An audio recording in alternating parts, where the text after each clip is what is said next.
का जो चैप्टर हम लोग करने वाले हैं वो है क्लास 10 की हिस्ट्री का नेशनलिज्म इन इंडिया, जिसको हम लोग 3 मिनट में कवर करेंगे विद बोर्ड्स के मोस्ट एक्सपेक्टेड क्वेश्चन और एक एनिमेटेड चीट शीट जिसमें तुम्हारी क्विक रिवीजन नोट्स होंगे जो तुम्हारे चैप्टर को तुम्हारे रिवीजन को स्ट्रॉन्ग बना देंगे। ठीक है, तो हमने नेशनलिज्म इन यूरो कंप्लीट कर लिया है, अच्छे से एक्सप्लेन किया है मैंने, अगर नहीं देखा तो जाके देख लेना। उसमें बोर्ड्स के मोस्ट एक्सपेक्टेड क्वेश्चन भी है जो हर साल आते हैं, साल भी आ सकते हैं, काफी ज्यादा चांसेस हैं। नोट्स के साथ साथ सब कुछ क्लियर है, जाके नहीं देखा तो देख लेना। तो चलो वीडियो को स्टार्ट करते हैं फटाफट। नेशनलिज्म इन इंडिया में खत्म करना है। तो बेसिकली जो इंडिया का नेशनलिज्म था वो कवराइज हुआ फर्स्ट वर्ल्ड वॉर के बाद। फर्स्ट वर्ल्ड वॉर कब खत्म हुई थी? 1914 से 1918 के बीच में फर्स्ट वर्ल्ड वॉर चालू है, 1918 में खत्म हुई। उसके बाद जो है इंडिया में नेशनलिज्म का कंसेप्ट आया। वॉर के टाइम ब्रिटिश गवर्नमेंट ने हाई टैक्सेस, फोर्स रिक्रूटमेंट और इन्फ्लेमेशन बढ़ा दी, जिससे कॉमन पीपल सफर करने लगे, उनको स्ट्रगल होने लगा। ठीक है, फिर महात्मा गांधी आए जब इंडिया 1915 में साउथ अफ्रीका से, तो उन्होंने सत्याग्रह का कॉन्सेप्ट इंट्रोड्यूस किया, जिसका मतलब था struggle based on truth and non violence, यानी कि हम लोग सत्य का सहारा लेके बिना किसी मार धाड़ के अपनी हक की लड़ाई लड़ेंगे। तो उन्होंने सबसे पहले किया चंपारण सत्याग्रह, जो कि हुआ 1917 में। किस लिए हुआ? इंडिगो फार्मर्स के लिए। इंडिगो फार्मर्स के लिए, उनके हक के लिए चंपारण सत्याग्रह किया गया 1970। उसके बाद उन्होंने किया खेड़ा सत्याग्रह विच इज 1918, जो कि हुआ क्रॉप फेलियर और टैक्स रिलीफ के लिए। उसके बाद उन्होंने किया अहमदाबाद माइल स्ट्राइक्स, जो कि हुआ वर्कर्स की राइट्स के लिए, उनके टैक्सेस के लिए, उनके टैक्सेस रिलीफ के लिए और उनके अच्छे क्लॉजेस के लिए। उसके बाद उन्होंने किया बोर्ड के से बहुत ज्यादा इंपॉर्टेंट है रोलैक्ट एक्ट बेटा, ये हुआ 1919 में।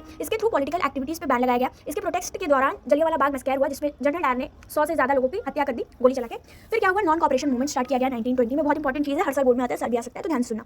नॉन कॉपरेशन मूवमेंट में क्या हुआ? Basically boycott of foreign goods. Gandhi ji ने कहा कि हम लोग अंग्रेजों की दी हुई सारी चीजों को बायकॉट करेंगे, कुछ भी यूज नहीं करेंगे, किसी कंफर्ट जोन में नहीं जाएंगे, उनकी किसी एक्सपेंसेस का यूज नहीं करेंगे, उनके स्कूल कॉलेज कोर्ट टाइटल्स कुछ भी नहीं। मूवमेंट को सपोर्ट मिला, peasant student middle class families सबने सपोर्ट किया। चौरी इंसिडेंट हुआ 1922 में, जिसके बाद मूवमेंट विड्रॉ हो गया। उसके बाद आता है सिविल डिसोबीडियंस मूवमेंट, जो कि किया गया 1930 में। इसमें बेसिकली इसमें होता क्या है कि गांधी जी ने सॉल्ट लॉ ब्रेक किया। वुमेन और business class, middle class, peasants सब लोगों ने इसमें अपना अपना योगदान दिया, औरतें भी आई, आगे बढ़ी। और क्योंकि इसमें टैक्स लगा था नमक पे, और नमक हर एक छोटे से बड़े व्यक्ति के घर में प्रयोग होता है, तो नमक एक कॉमन एसेंशियल था, तो इसलिए सब आगे आए, सब खड़े हुए, औरत से लेकर मर्द तक सब इस सत्याग्रह में सबका पार्ट आया और जो है सॉल्ट लॉ ब्रेक किया गया। और उसके बाद जो है सॉल्ट से टैक्सेस हटा दिए गए, बिकॉज सॉल्ट जो था, नमक जो था, वो सबका अधिकार था भाई, तो हटाना तो था ही। उसके बाद क्या होता है बेटा? नेशनलिज्म को और ज्यादा स्ट्रॉन्ग बनाने के लिए, लोगों के अंदर नेशनलिज्म के प्रति भावना प्रकट करने के लिए songs, try colour flag, Bharat माता की जय जैसे स्लोगन्स, तुम्हारे स्टिकर्स, पैम्पलेट्स, एडवर्टाइजमेंट, काफी कुछ किया गया। एडवर्टाइजमेंट कह लो, जो भी कह लो, उस टाइम उतने सारी प्लेटफॉर्म्स नहीं थे जैसे आज हो गए, लेकिन काफी ज्यादा कोशिश की गई कि लोगों के अंदर नेशनलिज्म की भावना स्प्रेड की जाए, लोगों को अपनी कंट्री के प्रति जागरूक किया जाए, नॉन वायलेंस सत्यता को दर्शाया जाए, लोगों के बीच रखा जाए और अपनी हक की लड़ाई लड़ने के लिए उनको आगे बुलाया जाए। ठीक है, तो क्या क्या किया गया? ट्राई कलर फ्लैग, भारत माता जैसे स्लोगन, सिंबल्स यूज किए गए। लेकिन यहाँ पे जो कंक्लूजन था ना बेटा, कॉन्फ्लिक्ट कॉज करता है दलित और मुस्लिम के बीच।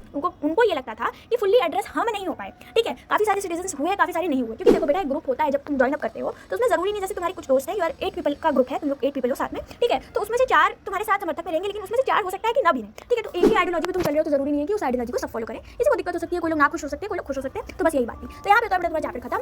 आई होप तुम्हें समझ में आ गया होगा। इन तक ग्रुप हो तो ये है तुम्हारी 1 पेज नोट्स, इनका स्क्रीनशॉट ले लो। इसके बाद ये है तुम्हारी बोर्ड से मोस्ट एक्सपेक्टेड क्वेश्चन, इनका भी स्क्रीनशॉट ले लो। तो अच्छा चलो, अच्छे से पढ़ाई करो। आई होप ये चैप्टर तुम्हें क्लियर हो गया होगा। नेशनलिज्म इन यूरोप जाके देख लो, अगर नहीं देखा है तो। उसके बाद यूनिफिकेशन ऑफ जर्मनी और इटली पे मैंने पर्सनल शॉर्ट बनाया है, और इस चैप्टर को भी लेकर मैं एक शॉर्ट बनाने वाली हूँ, एक अलग से, जिसमें गांधी जी के सारे मूवमेंट्स जो कि एनसीईआरटी में दिए गए हैं वो सब मैं एक्सप्लेन करूंगी, क्योंकि जो मूवमेंट्स है बेटा चैप्टर में वो डायरेक्ट एमसीक्यू में आ जाते हैं, हर साल आए हैं। तो उसके ऊपर एक अलग से शॉर्ट होगा, नहीं देखा तो जाके देख लेना, उसको अपलोड कर दूंगी मैं। तो चलो मिलते हैं एक नई वीडियो में एक नई जो के साथ, एक नई नोटिस। तब तक के लिए अपना ध्यान रखो, जिस पढ़ाई करो। Take care, bye bye.